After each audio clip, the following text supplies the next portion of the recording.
Before we get started, I put on the website in the consultation form, but we start recording training sessions, Zoom sessions, and consultations. Okay. So I just read over the form. Very mouthy. Yes. But I saw like you put human aggression. So is it just he's really mouthy, or is it like he's aggressively like? He's mouthy. He is so enthusiastic to meet people. Okay.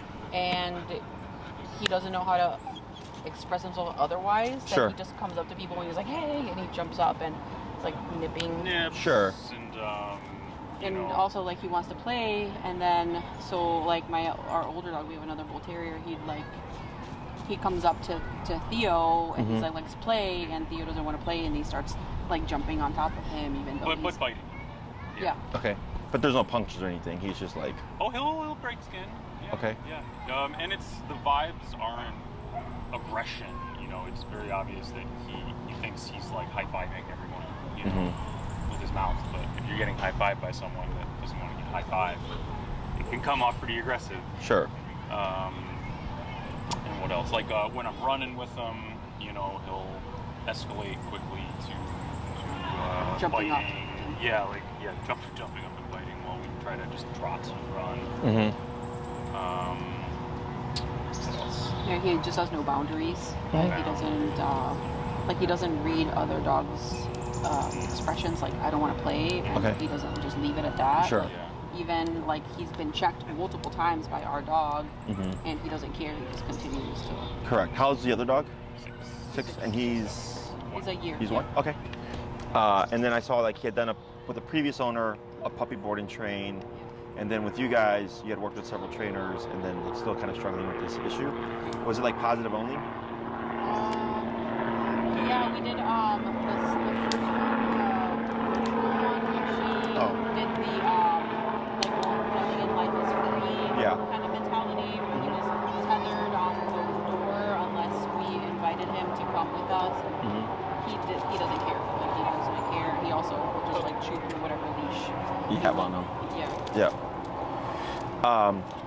Anything else in terms of what you've tried for the training? Positive reinforcement.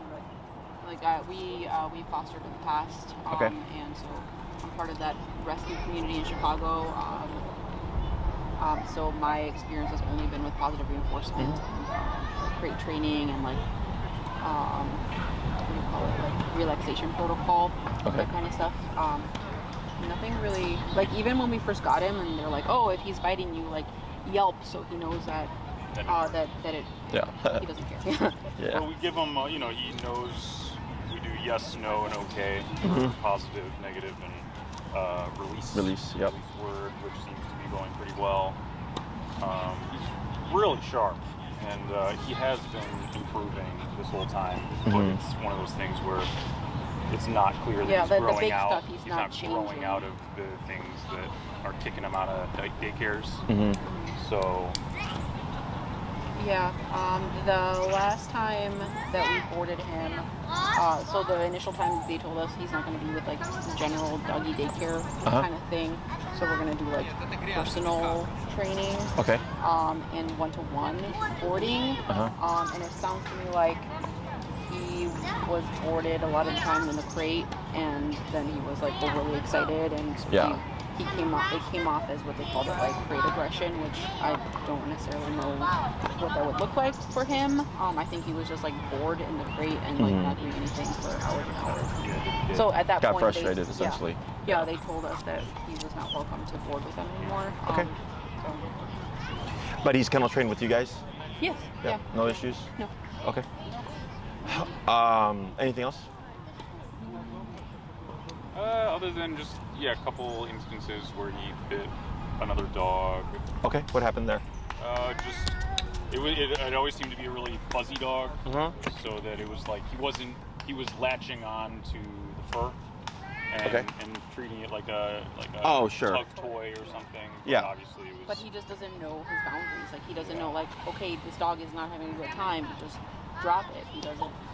He doesn't stop. But on leash, doing meet and greets. You know, he's socialized in that regard. Where when I'm there to you know, keep him on leash when I can see he's gonna escalate.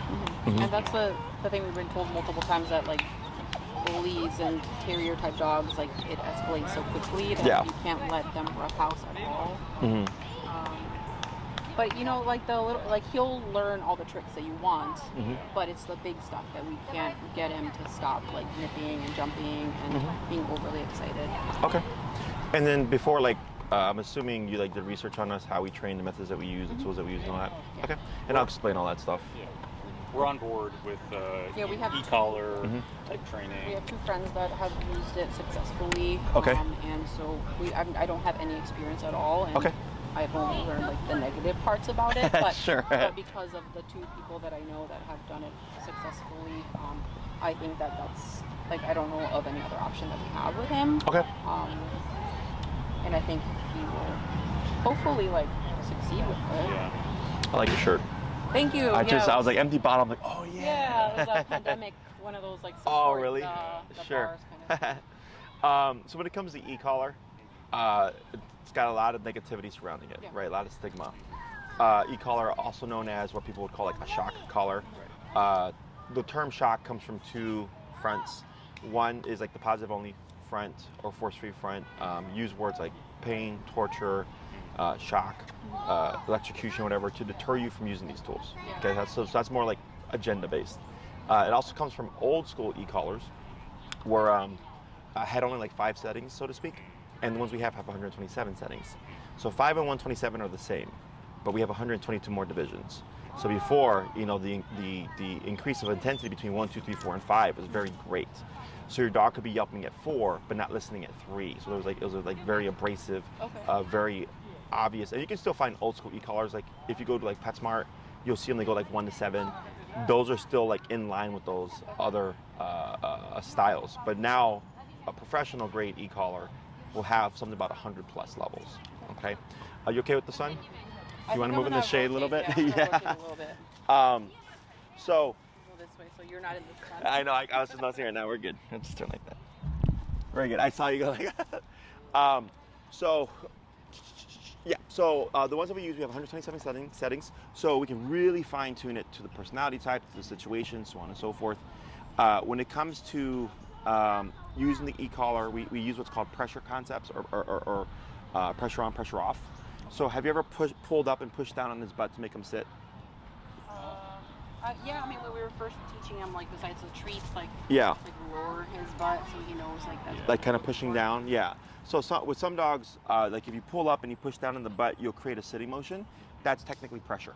You're using leash pressure, okay, to direct the dog into a sitting position. And then once the dog sits, we would release all pressure and then reward that, okay? It's the same thing with e-collar.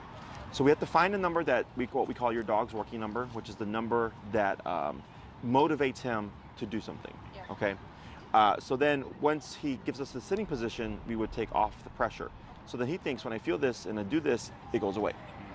So then we condition the dog so that when we press the button, he puts his butt down. It's more so a line of communication than it is like a punisher, okay? Now, e-collar can be used both as a communicator, but also as a punisher, depending on the situation, okay? So I know I'll talk more about that stuff too. But people typically think we come in, we make the dog be a bad dog, and then we just start to like crank the collar and remote them. Okay, that's not how it works. Now, I do get some dogs that are very physically tough, like the one that I had to wrestle this morning. You can see all these scratches on me, where we have to go higher on the collar because they're just that tough. Okay, most dogs fall within a 25 to 35 range out of 127, but we do get outliers. Okay, so what you have here is overstimulation. Okay, overstimulation in a dog that doesn't have boundaries. Yeah. So, especially with like you said, the Terrier breeds, they're known for having issues with overstimulation, issues and stuff like that, and going 0 to 10 very quickly. So, the way we layer in the e-collar helps him stay in a more passive state. Okay, because we're putting rules to things, boundaries. So some dogs cannot self-regulate very well. Okay, so like me, I could order a dozen donuts and go, I'm only gonna eat 1 donut, and I can regulate myself, right? Or maybe I won't. Dogs, yeah, I suck at with sweets. Some dogs struggle with this. So then you essentially have to either teach them how to self-regulate and or regulate them yourself, okay? And it just depends on the dog. So the first thing we always teach, and I think you had looked into, you were talking about a board and train option, right? Is the first thing we always teach is the heel, okay? Heel teaches the dog how it turns on and how it turns off. So the reason why that's so important is for the average dog owner, most people walk their dog at least 3 times a day, okay, 7 days a week. So that's 3 times a day, 7 days a week that you're practicing this exercise. So you're repeatedly exposing the dog to the tool, okay? Whereas most people tend to only want to apply it when they need it. Oh, now you're being bad? Let me go get my e-collar. Oh, now you're being too mouthy. Let me go get my e-collar. You're playing too rough. Let me go get my e-collar, right? As opposed to finding places or times throughout the day where we can just apply it and apply it and apply it. And it helps keep structure in the dog's head. Because you can't just do the training with the tool and then go back to your life and expect the dog to just self-apply these things. Dogs aren't like humans. Like for you, if, let's say you have a job and you want to get a promotion and they say you have to do this 2-week training, and you do the training, and when you leave the training, you could decide to apply those skills on command, right? Dogs don't do that. He doesn't think, hey, I know how to sit, so every time you come to a stop, I'm gonna just put my butt down because I'm gonna be proactive about that, right? He goes by, oh, I don't have to sit, then why should I? Okay, so you have to essentially make him do it. Whereas like with kids, like for kids, like a 2 to 3 year old child, that's his like mental capacity. We wouldn't ever really expect them to do those things, right? Kids have to be told what to do. Go put up your toys, go eat your dinner, eat your vegetables, go get dressed, pick up your underwear, right? Dogs, same thing. He's 2 to 3 years old up here, forever.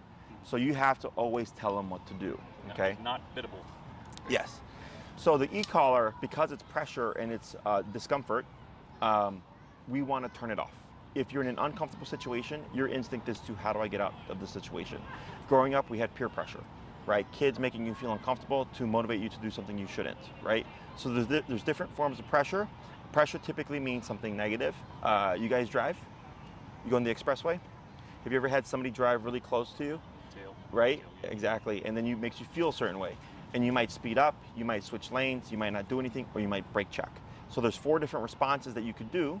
Whether or not it's the one they wanted you to do is a different thing, right? But that's the whole point of that, is I'm gonna put this much pressure on you so that you get out my way so I can just speed past you, okay? So same thing for the dog. E-collar is pressure. There's spatial pressure, like if you ever move into your dog to get them to like sit back or anything like that. If you see dogs posturing each other in play, looking like it's tense, that's pressure. When people become confrontational and get really close to each other, that's pressure. Pressure is all over the place, okay? It's just a matter of like how we see it. And that's how dogs communicate. So a dog's primary language is physicality. So like if he did something that another dog didn't like, what do you think they would do? Nip, bite, or snap at him, some kind of physical move, right? They don't sit there and go, excuse me, sir, you're getting a little too close to me, do you mind giving me some space, right? They just become physical. So e-collar is our means of physicality, but at the press of a button. And the pro of the e-collar, but yet also a con, is the fact that it's not confrontational, because the dog does not know where it's coming from, okay? So here, when we're doing the healing stuff, it's not the heel that is helping your dog, it's the discipline. It's the e-collar. If you think of the e-collar as like a bite on a button, is what I tell people. It's the fact that he's being nipped and bitten for things that's helping him alter his decisions. Because if you keep doing stuff and you have no consequences for the things that you do, you're gonna just keep doing them, right? You just get this false ego. That's what happens to a lot of dogs. Is when owners get their puppies at 2 months. So puppies are bitten by older dogs at 3 to 4 weeks. They start correcting their puppies. Then we get them at 8 weeks. And most people do not do physicality with their puppies. They do timeout, they do kennel time, they do yelp, they do turn my back, right? They do a can of pennies. They do all these things that are not physicality. And the puppy, especially if you have a more like confident puppy, pushes through all these things, because they're not his language. Another dog doesn't go by, oh, you know what, you're soft, so I'm gonna just shake this can of pennies. The dog just bites the puppy. And that's why so many puppies grow up with issues, okay? Because nobody's giving them what they need, okay? So you can correct puppies as young as 2 months when you bring them home, and in my opinion, you should, because another dog would, okay? But it just has to be done correctly. So here, this is what we end up with. And that's why there's overstimulation issues, because everything is an option. We have to remove options in order for him to learn how to settle. So right now he could be like, I want to sniff this, I want to pee on that, I want to pull towards that, I want to bite on that, I want to jump on that, I want to do this, this, and this, and this, right? and nothing has told them no. So once you start to go, you can't do that, you can't do that, you can't do that, you can't do that, the dog goes like, well, I'll just relax then. Now the dog learns how to settle, okay? So, and then when it comes to like, let's say we do all this stuff and he just happens to be that kind of guy, okay, which I'm kind of leaning towards because he's a bull terrier, is we can correct him for things now. So like, let's say he's playing and we say he's playing too rough, I can use the e-collar to nip and bite him to tell him, chill out, so that the other dog doesn't feel like they have to. So I get a lot of owners who have the same issue. They go to the dog park, Jesse, my dog is a little bit too rough. And I go, you can use the e-collar, because you have off-leash control. And e-collar is the only tool in my book that can give you off-leash control, because everything, if you take that off your harness right there, you got nothing. If you got chicken in your hand, you still can't make him do anything. With the e-collar, 30 feet away up to a mile, I could correct the dog on the collar. Obviously, your dog wouldn't be a mile away, but that's the range of it. So if you're at the dog park, as an example, and he were to be, playing too rough, you can use the collar to de-escalate him. So I don't want him to stop playing. I just don't want him to play that rough. Yeah. So then we're bringing him down, and over time, what the dog can learn is I can go to 4, but 5 and above is not allowed, and then he'll start to self-regulate. Yeah. Okay. Other dogs, you have to always regulate them. Okay. I don't know how that's going to pan out, but it's nothing hard, because people always go like, well, when does a dog just learn to be a good dog? And I go, that's not a thing. Okay. That's like, because that requires a dog to self-reflect, be introspective, and to be able to connect things like, oh, you've taught me how to walk on a leash nicely. I'm gonna just walk nicely on a leash with you then, right? No, it's, I tell you to heel, and he's like, well, can you make me do it? And I go, yes, because I have this tool. And he goes, okay, then I'm gonna walk by your side. So, and humans are the same way. So going back to humans are the same way. Like, let's say on the expressway, most people speed. I think we can agree to that, right? But when we see a squad car, what happens? Exactly. But we know the speed limit is 70 miles an hour, but people still press those boundaries, right? So it's interesting because I get this a lot, and I'll tell people this example, and then in training, it inevitably almost always comes up. When do I not need the e-collar anymore? I'm like, well, when do we not need cops anymore? Right? They're present, but they're not always having to be actively doing things, right? Same thing with your collar. It's present when you need it, but you're not having to always actively use it as long as you've followed up with all the training correctly, because that's a big factor. So with the board and train, a con to it is that all the training is tied to us, but then we have to transfer it to you, okay? The pro to it is we get a lot more done within a shorter time frame. I usually tell people 1 week of our time is 3 weeks of your time, okay? Just to give you a reference.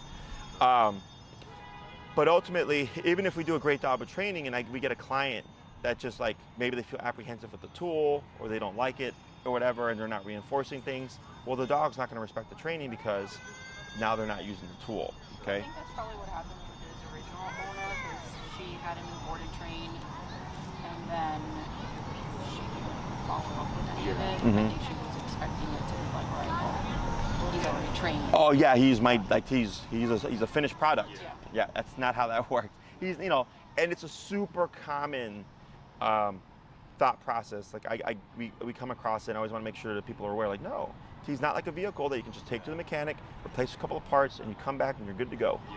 This is a relationship, this is a constant interaction, and he's constantly learning as he interacts with you and as he goes about things with you. So like, let's say you do all the training, we teach you how to use the e-collar and stuff, and you have him playing with a friend's dog, and they're playing, and he's getting too rough, and you're like, but I feel bad, I don't want to hurt him while he's playing. Well, now we got no rules, and now he starts to learn, I can get away with this stuff. And unlike Jesse's facility, they were on it, because we get a lot of dogs like this that are kicked out from other daycares, and they're just heavy players because they're overstimulated, and they either we have to have the collar on because they're just that tough. Others just learn through our rules how to play naturally, and then don't have that issue. Okay, so but yes, so even though we do the training, he's not a finished product. It's kind of a bit of a lifestyle. Okay, Yeah. but the collar, so. I just tell people, when you need it, you have it. If he's a great dog inside the house, you don't need it, okay? When you go on your walks, you need it. If he's gonna be off leash, you need it. If he's gonna be playing with other dogs, you're gonna need it, okay? And then if everything's been done correctly and you're following through, it's just present like a cop, So then he's like, okay, that thing is here. I know I gotta behave myself. And things might happen in life that maybe something triggers him and he gets a little bit too riled up, boom, you can still stop it, okay? Because nobody's perfect. You know, it's not a black and white type of thing. There's gonna be some gray area. So it's just present in case you need it. Outside, most common thing that people have told me, like where the dogs freaked out with, fireworks. And dogs take off, and I go, with the e-collar, you're not planning for that firework.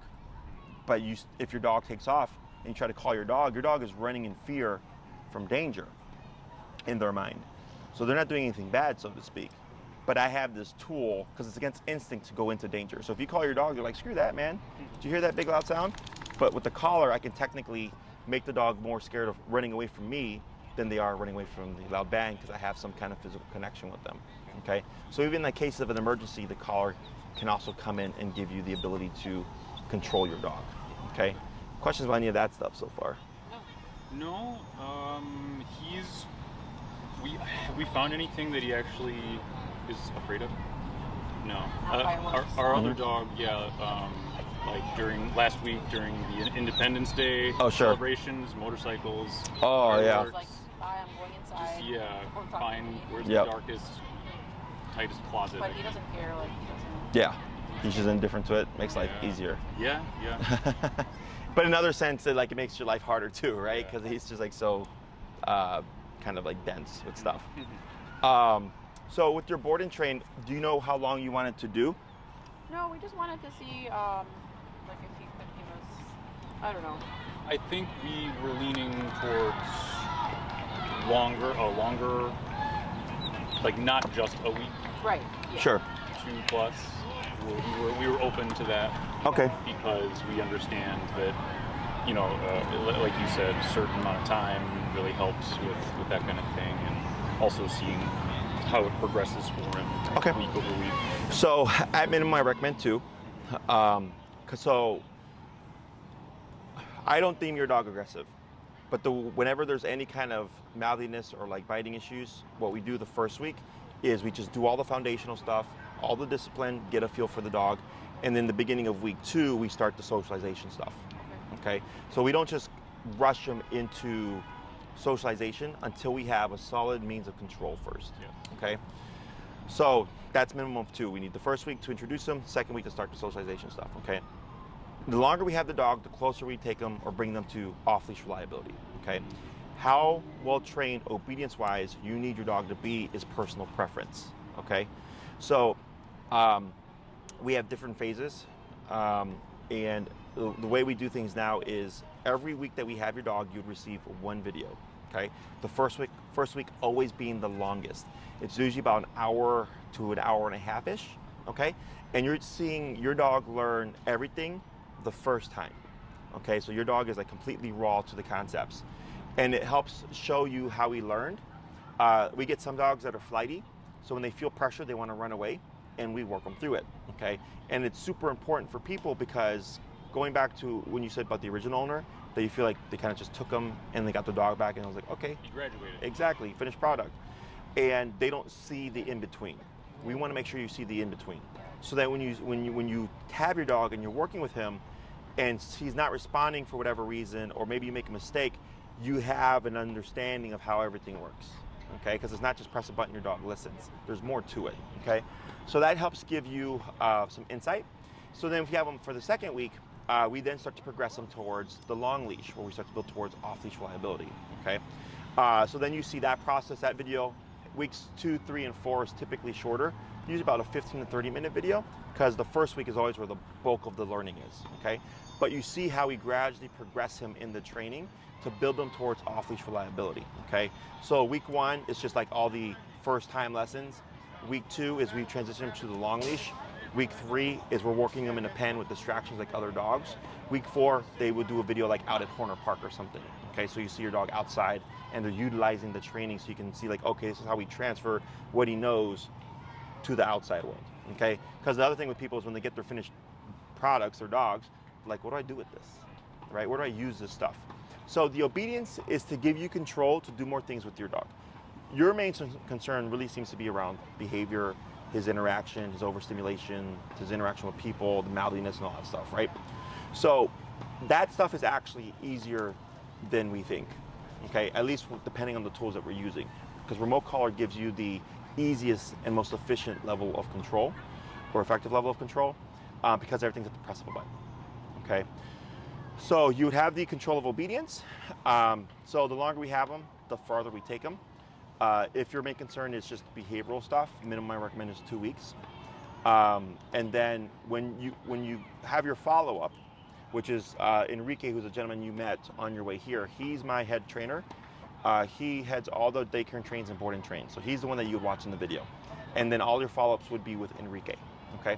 So some people like to watch the videos, pick up their dog, go, and then do what they've learned for 2 weeks or so. And then they'll schedule their first follow-up. Okay, and then they go like, all right, just Enrique, I'm struggling with this. I'm having trouble with the recall, so on and so forth. Or I'm struggling with using this tool to correct him when he gets overstimulated or when he's playing, right? And you're using that follow-up to bridge any gaps that the video may not close for you, okay? Some people like to watch the videos and show up on the pickup and have a lesson then. So right on the pickup, they're having their first lesson, and they can just ask questions that they didn't get from the answers that they didn't get from the video. And then that's kind of like reviewed, and then they go off, and then they'll come back a couple weeks later or whatever for their follow-ups, okay? The longer we have them, the more follow-ups you get. The follow-ups don't expire. We've had clients do 2 follow-ups, everything is great, and we've not heard from them in months, okay? But in a year, if they're like, hey, this happened, can I have a follow-up? Sure. You pay for it, it's still there, okay? So you're not on a timeline to use them. We've had other clients that like to have a follow-up every week. That's fine too. And they can pay, if they want more classes later on, they can always pay for an individual one, okay? So that's just personal preference. And all these things are on my website. If you go to canineperspective.com and you click on board and train, you'll see a table, and it'll tell you what you get with each week of your program. How many follow-ups or hours of follow-up, the video and all that stuff, okay? Questions on any of that? I have a random question. Mm-hmm. The e-collar doesn't work at the dog beach, right? Yeah, it does. Like it's waterproof. Okay, that's good news. Both the remote and the receiver are waterproof. That's what we're. I mean, Yeah, we our previous dog, older dog. Our older dog, he's really good with recall. We take him out, we go hiking, go camping, and he's very good with that stuff. I'd love to see if he was able to do that kind of thing. Sure. Yeah. And we used to take him to the dog beach a lot, but because of him, Yeah, we can't have him off leash. we're not at the dog comfortable with beach. that. Yeah. So the e-collar gives you the ability to have them off leash, because that gives us off leash recall. Out of all the things that we teach, so we teach sit, stay, down, come, place, and heel. 6 commands. All those commands are meant to be functional. Heel, so they can walk your dog anywhere and he's not pulling you, okay? Place or down, so that you can go to a restaurant and have your dog with you and he's not bothering anybody, he's minding his business laying down, okay? Recall, he could be playing with dogs, he'd be at the dog beach, he could be running around chasing squirrels. We can return our dog. All meant to be functional, okay? Now with the board and train, going back to what I said about the training's tied to us, because we do all the training, we have to then transfer to you. Okay, so your dog has the skills, so it's like buying a fancy car with all these buttons, and you got to read the manual and all that stuff. Okay, so we're teaching you the manual. There is still going to be work for you to do, regardless of whatever program you do. Most often with the recall, sit, stay, down, place, and heel are very easy to transfer. The recall always takes extra work on the owner. Okay, which is get over here. So you'll be doing some long leash work, which is covered in the videos and stuff, or in your follow-up. Okay, it's almost always the most common thing that people have to work with, because the dog has to move to you, whereas the other one is simply walk with me on this short leash, or don't move, right? Sit, down, and place are all don't move type of commands. So those are easier to transfer over. The recall requires the dog to leave what he's doing and go to who's calling him. Okay, so there's going to be some work there. Everybody's turnaround time is different. There's no set timeline of like, yeah, 3 weeks your dog will be good to go, you know, because it depends on how much work you can actually put into reinforcing things, okay? But yes, fully waterproof system, 1 mile range. The collar that he would need and we'll send you this information, is the Dog to Black edition. It's meant for 70-pound dogs and over, which he's probably 50, 40? He's around 50 right now. Yep. I'd say so. The reason why I say that collar is because he's a terrier. they can be very physically tough. So that, like, let's say something is happening, we are going to need more output to cut through, okay? It's perfectly safe to use. I could put on my 8-pound Chihuahua, no problem. So we just get more from less. So if you got a lower powered collar, his number could be 60, and on the higher powered collar, his number could be 30, 40. Okay, so because there's more output, that's all it means. Okay, so yeah, fully waterproof system, a 1 mile range, which is obviously more than enough range for the standard family pet, and they last for years. I've had my e-collars going on 10 years now, and I've only had to replace the batteries.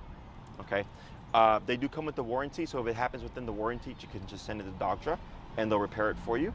Otherwise, after a couple of years, if your warranty is expired, you need a new battery, you can order that from Dogtra, and literally just replace it yourself. Yep. Okay. Other questions? What is like the day-to-day look like for like boarding training? Like, is he socializing with other dogs? Like, you said not week 1, correct? Right. So so week 2, so we open at 7. Well, we actually technically open at 6, but we open at 7, and like the day starts, right?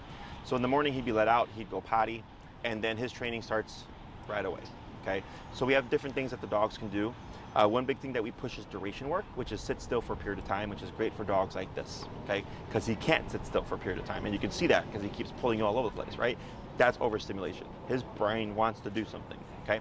So we make the brain not do something, which is very challenging. So we do a lot of duration work, so it's typically play, duration, treadmill time, and then decompression time in the kennel, aside from his training time, okay? He would be trained by every handler at my facility, so he's being worked by a number of different people, okay? So there's Enrique, there's Elias, Donovan, Magda, Fabian, myself if I have the time, and I have one more handler. I'm blanking on the name. But everybody does their sessions with the dog, okay? And then at a certain point, he starts going on training walks where they walk into like Home Depot or PetSmart to start applying the training outside, because we want to make sure that the training is always functional. So he could be doing, like, let's say it's a 7 o'clock open, he's had his breakfast, he's been pottied, and maybe he's doing duration work on the placemat. He does that for a couple hours. Dogs are coming in for daycare, dogs are leaving from boarding, dogs are training on the floor, dogs are doing treadmill. All this stuff is going on, and he has to sit still. Okay, and then after that, he does a couple hours. One of the trainers goes and grabs him, starts to do the training sessions with them and all that stuff to get his training time in, and then he might get water break decompression time in the kennel, and then it's okay, now let's put him in a play group. And then for him, that would be also training, because we need to see he's playing well. They would correct anything they feel like they need to correct. If everything is going well and we feel like, oh yeah, he's sociable, he just needs to have rules, they keep repeating. If we notice anything more intense, like where there's tension or he's looking like he's going to become defensive or aggressive, then we have to muzzle condition. Okay, because now we have a case of a dog that may potentially become aggressive. I don't think that's going to happen because of everything that you told me, but that changes things, okay? Because it can be the environment. That's why we don't do an immediate introduction, because if we just bring the dog in and throw him in a group, he's in a completely unfamiliar environment. He just left his family. He's with a bunch of people he does not know. He's under stress, and then he's with all these dogs, right? And it usually is the recipe for something bad. So that week of him being there and seeing dogs and training and getting discipline helps settle him in, so that when we do introduce him, we should not see anything, okay? He does when he decides to play bow, when he escalates quickly, he will growl. Yeah, that's fine. And it will sound pretty aggressive. I'm on the phone and with my sister, she's like, "Wow, he sounds." Yeah, that's because he's a bull terrier. I mean, their growls are impressive. Yes, and it's like my pit too, because I have a blue nose pit, and when I used to take her to the dog park, like, she would bare teeth and stuff, but she was playing, and she would growl, and everybody like pulling their dog away. I'm like, it's perfectly fine. Like, she's a gladiator and play. Yeah. So I'm very familiar with it. So. It's so tough. Like, your dog, that's just how they play. Like, it's just ignorance. And that's how I felt. I'm sorry to interrupt. That's how we felt with this last. The board was. I could only imagine he did just that. Not getting enough exercise, and he's like, "All right, now's my chance." And play bows, but the person was like, "Whoa, I don't get paid enough for this," Yeah. So. No, I get it. That stuff, if it's an issue, we'll see it, and then we'll let you know. Okay, but even if it did happen, because we're doing e-collar, it allows us to address anything. Because we've gotten cases where they feel like it's one thing, and then when we take them, we notice that there's a different problem. But because of e-collar, it doesn't matter. We just shift gears a bit because we're going, okay, we thought it was going to be this, but turns out we're dealing with this, and it's like a different thing. So, but yeah, nothing out the ordinary. Other questions? As far as being in the social environments and you have multiple trainers there at once, I'm just trying to imagine how it would be set up where it's like one person with like 5 or 6 e-collars. E-collars, like you. No. You, so what we do is I usually have like one person doing admin stuff, and we'll have like, let's say 4 dogs on place, and they'll have the 4 remotes. So if a dog gets up while they're on the computer, you can just press a button. Whereas one person is actively training and has their own remote. They may have another remote for a different dog for whatever reason if they're working with them, and then there'll be like a person in the play group. Okay. Yeah, so it's all like dispersed.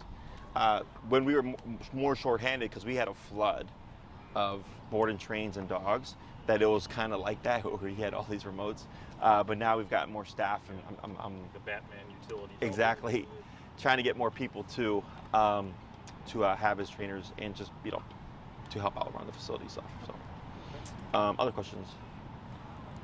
Would we also be the consultation, like the one-to-one training? Could that happen while he's in board and train, or is that not recommended? We recommend at least after your first video. Okay. So that this way, you come, like let's say you come the middle of the second week for a lesson. We don't care as long as you've scheduled it and you've reviewed your video. So that this way you just come in having some kind of, he already doesn't like you. He knows. Taskmaster, yeah. You already come in again with that foundation of information. So it's just not like redundancy. You can just say, like, hey, we learned a lot from that video. We didn't understand this. Can you show it to us? So yeah, you're also welcome to come visit your dog. Okay. Just so you would set up an appointment, and then you would be able to play with him or whatever in the puppy room that we have.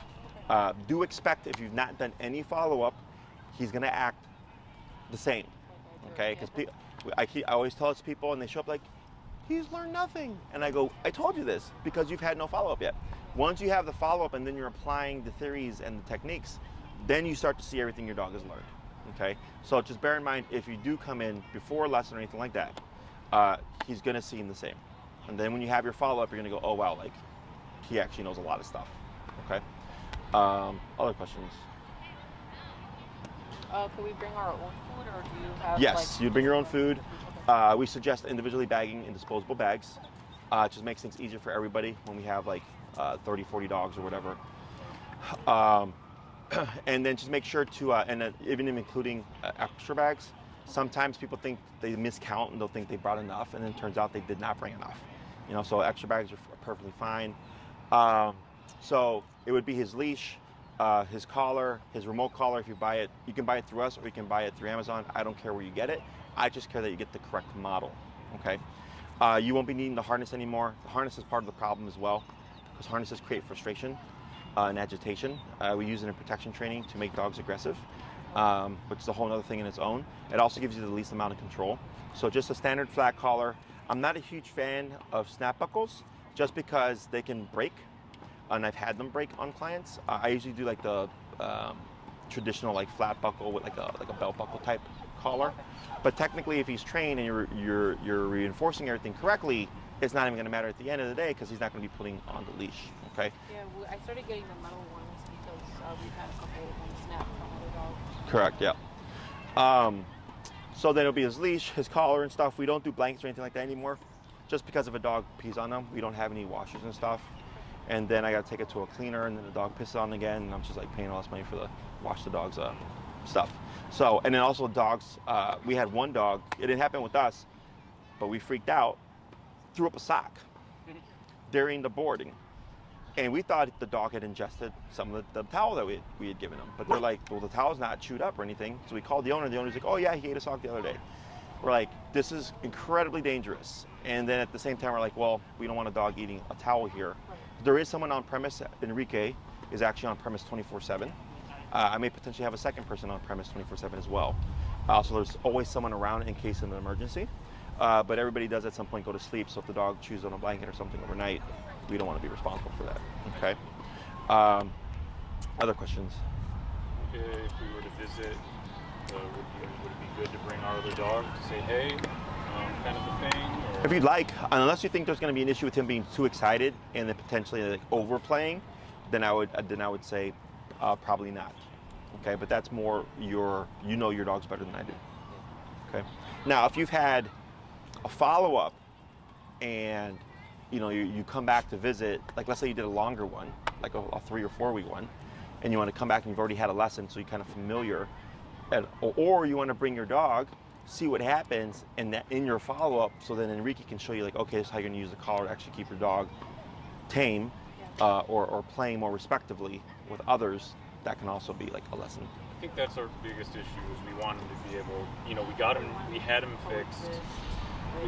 Oh yeah, it doesn't do really much. Yeah, no. I mean it in terms of like going to a dog park. And oh sure. And at this point, it's like, well, we may as well just let him keep his balls on, because it's not like we can go to the dog park right now anyway. Mm-hmm. But it's that he loves playing tug, but then he'll start to play dirty and be like nipping at our other dog. Yeah. And we have to break it up. Mm-hmm. But the other dog wants to play just as much, but he's like not signed up for getting fit. Sure. So, but yeah, I didn't mean as far as like to calm him down. And energy. Yeah. No, but just like wanting to enjoy what a lot of dog owners get to enjoy is their dogs chilling at a dog park. Yeah. Mm-hmm. So yeah. Okay. Other questions? What's that little bed for? That's the placemat. Okay. That's where we do the duration work. Yeah, so like if he's like, when I mentioned earlier, like he would be laying down while like dogs are coming in, the dogs are playing, dogs are on treadmill and all that stuff. We use, they're called Caranda beds. We have like 8 of them. And then that's what we use for the training stationary control. You don't need to get one, because you can teach place like on a towel, a blanket, or a bed, but we have those because they last forever. Yeah. And since we have dogs coming in and out for training, we want something that's going to last. How many boarded trainers do you do at one time? 4. Okay. Yeah. So the other thing would be, I don't know what the calendar looks like. You'd have to talk to Kim, who's my kennel manager. She would be the one that would actually help you in the process of booking his board and train. I also leave it to Enrique, because what takes the most time for us is actually the videos. That takes the most time. So if we get a bunch of dogs but all their videos are done, we can take more than 4. I just go by him. So if he's like, yeah, I got plenty of time, and especially now because he lives on premise, he can just pop in whenever. But typically our rule is no more than 4. So this way we're not stretched thin, and we want to make sure that we deliver the same level of quality for everybody. Plus we have daycare and trains that we get in as well. So one day we could have just 10 dogs there for training, 4 for boarding and training, 6 for daycare and training, because everybody decides to bring all their dogs in on one day. So that's the general rule. Here's a question. We have, he does well in the crate. As far as I'm back to the office now, so he's spending 9-10 hours in the crate. Other dog got to the point where he doesn't need it. He never really was crate trained, but we trust him to be just hanging out and resting and such. And part of that is in tandem with his housebroken status, which he hasn't had an accident in a minute, and he's getting bigger, his bladder's getting bigger, but I'm not necessarily convinced that he is. Like if we were to leave him at home, he would potentially... Well, not in his crate, but just like free roam. Yeah. Right at this point, it's almost like we're better at just timing durations to be like, oh, probably should go out right now, as opposed to him actually holding it, so to speak. Yeah. With potty training, it's always about putting a dog on a schedule. So like right there, and you're like, it's kind of assuming he's got to go, as opposed to like he can hold it until I let him out. So when I potty train dogs, I put it to the owner's time frame. So if I decide to take my dog out at 3 p.m. or if I decide to take him out at 6 p.m., like it doesn't matter to the dog. They just know to hold it until I let them out. So yeah. And as far as like crate training goes, it's not as though that's gonna go out of the picture. Like no, we take the dogs out the potty and everything. There's some form of structure, but if he's in a playpen with other dogs, it's inevitable the dogs pee. But that's not gonna have anything to do with your potty training. because of the setting. It's like taking the dog to a dog park and they pee all over the place. Like it doesn't affect your potty training because it's within the home. But there would be some kind of, he would be let out to pee and poop and stuff. So he's not like inside all day, peeing inside all day, and then you get him back and like, he goes against your potty training. So. And I guess we haven't really discussed if we want, if letting him be outside the crate when we're out of the house would even be an option. Yeah. We do have a cat.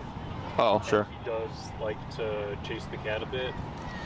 Not to the point of it being like a prey drive thing, but yeah, I don't think we're there. Or if it's ever going to really be a thing. Yeah, there's some dogs that can handle it, some that can't. Yeah. It's nothing good or bad, and it's usually the owner that just feels guilty, like, oh, but my dog's kenneled all day. I'm like, well, they wouldn't be if like they weren't being a jerk when you were gone. So, but like because most people work 9 to 5, so, and most people don't kennel their dogs overnight. Okay, now if he's being kenneled overnight and while you're gone, and you're like, well, this feels like a lot of time, then it's like usually putting him in a closed off room where he's like can't destroy anything or anything like that. I guess that's a good point. So. There's still some way to stretch your legs, like so I just moved with my girlfriend, and I brought my dogs, and she's got her own dog. And in the beginning, there's a bit of tension. They're getting more comfortable with each other, but she's like, "Oh, can we leave them together now?" I'm like, "Nope." I usually go by a year, 1 year. Okay, from the date of whenever anything happened. So if you get a puppy at 2 months, 1 year from 2 months is when I start to experiment with that dog being let free. So if you got your dog at 6 months, at a year and 6 months is when you would experiment with letting him be free, like in his own room. But because of his overstimulation stuff and the fact that he like overplays with the other dog and like maybe harasses the cat a bit, because there's not going to be anybody there to regulate him, he'd most likely be on his own. Okay, would be your safest bet, or he'd always be kenneled while you're gone. That's a good point about overnight, because right now we do put him in his crate overnight, if only to let the cat kind of chill out. Yeah, I know, I get it. But if the obedience and the collar training were to work out, then that would be awesome. It would be a nice Yeah, it's just so he gets to stretch his legs out overnight, but. And he can wake me up like our other dog does in bed. The dog sleeps 16 to 20 hours a day, so. Technically, if you're, if it's 8 hours while you're at work and 8 hours overnight, you're not really going outside of what their normal sleeping schedule is. It's just he's confined for that time frame. So personal preference, there's a lot of different answers. I don't care what the answer is. It's just whether or not you like the answer. So, other questions? Sure, I'll think of one in an hour. Sure. Yeah. If there's anything that you feel like you have to ask, you can just ask him, and then she'll relay it to me, and I'll respond to her. Otherwise, she would be the one that would reach out, or Maria will put you in contact with her. And just decide. My suggestion at minimum 2 weeks. If you want to do longer, we just. Obviously we can keep socializing them, but it's really the obedience stuff is where we get to take them further along. Okay. Let me think here.